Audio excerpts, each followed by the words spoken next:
Ինչ ունենք 33 տարի անց ներկայացությունների պայմաններում, նաև այն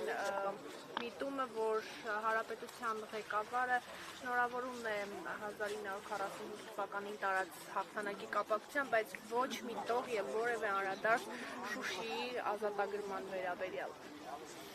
Ինչպես ասվում է քաղաքական դիակների մասին, կամ լավ, կամ ոչինչ, տվյալ դեպքում այդ քաղաքական դիակի մասին եկեք չխոսենք, այլ ընդհակառակը շնորհավոր ենք մեր ամբողջ ժողովրդին եւ առաջին հերթին մեր հաղթանակները կերտած նվիրալներին այսօրվա եռատոնի հետ կապված մեր հաղթանակները մեզանից ոչ մեկ չի կարող խլել այսօր իսկապես մեծ խորհուրդ է հիշեցնեմ որ եռատոնը պայմանավորված է եւ 80 տարի առաջ խորհրդային միության կազմում հայ ժողովրդի տարած հաղթանակի հետ 33 տարի առաջ Շուշի ազատագրմամբ եւ նաեւ Արցախի պաշտպանության բանակի կազմավորման, որը եւս կարևոր տոն էր, եւ այդ տոները մերն են, մեր հիշողության, մեր ինքնության մեջ դաջված են, եւ մենք շարունակելու ենք ապրել այդ տոների գիտակցությամբ, այդ հաղթանակների գիտակցությամբ եւ գնալու ենք դեպի մեր նոր հաղթանակները։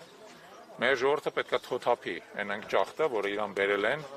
այսօրվա իշխանավորները եւ նրանց տերերը,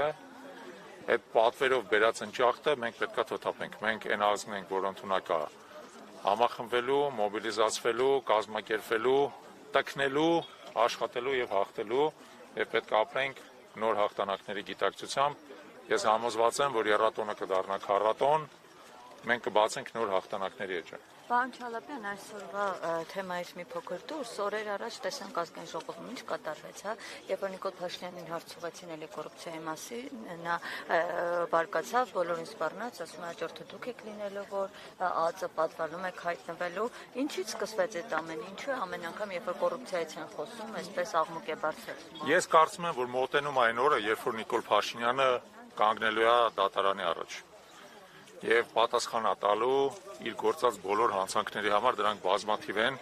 դրանց ոմանց հետ կապված մենք ինքներս հաղորդումներ ենք ներկայացրել հանցագործության մասին, սակայն այս ավտորիտար վարչակարգի պայմաններում այդ հաղորդումները ընթացք չեն ստացել, բայց համոզված եմ, որ մոտ այն օրը, երբ որ Փաշինյանը կկանգնի մեղադրյալի կնստի մեղադրյալի աթոռին, կկանգնի դատարանի առաջ եւ պատասխան կտա իր արարածի համար։ Այն ինչ որ մենք տեսնում ենք, դրա հետ կապված, այսպես ասած, տագնապն է եւ տագնապի դրսեւորումներն է, ավելի ինձ թվում է պետք չի ասել, այդ տագնապի դրսեւորումները ուժ գնանալու են, ամեն անգամ որ իրան տեսնեք ազգային ժողովի ամբիոնին կամ այլ տեղերում տեսնելու եք ավելի եւ ավելի հիստերիկ անհեթեթ դրսեւորումներ, մի զարմացեք, դա ուղղակի խուճապի դրսեւորումներ են։ Շնորհակալություն։ Եվս մի անգամ շնորհավորում եմ։